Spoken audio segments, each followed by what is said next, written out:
Redynamisé par les chefs d'État de la région Afrique centrale ces dernières années, le processus d'intégration s'active à générer un indice de développement humain au sein des États membres de la Communauté économique et monétaire d'Afrique centrale, CEMAC en sigle.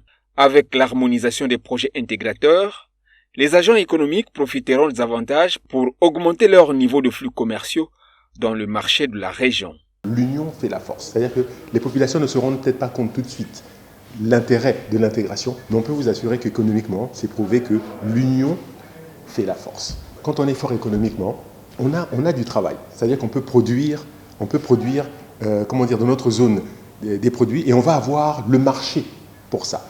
Et si on a le marché, on peut produire dans des grandes quantités. Si on dit grande quantité, ça veut dire qu'on produit à des prix bas. Si même on importe des grosses quantités et donc à des prix bas. Donc l'intérêt de l'harmonisation, c'est nous nous mettons ensemble, chacun apporte ce qu'il a.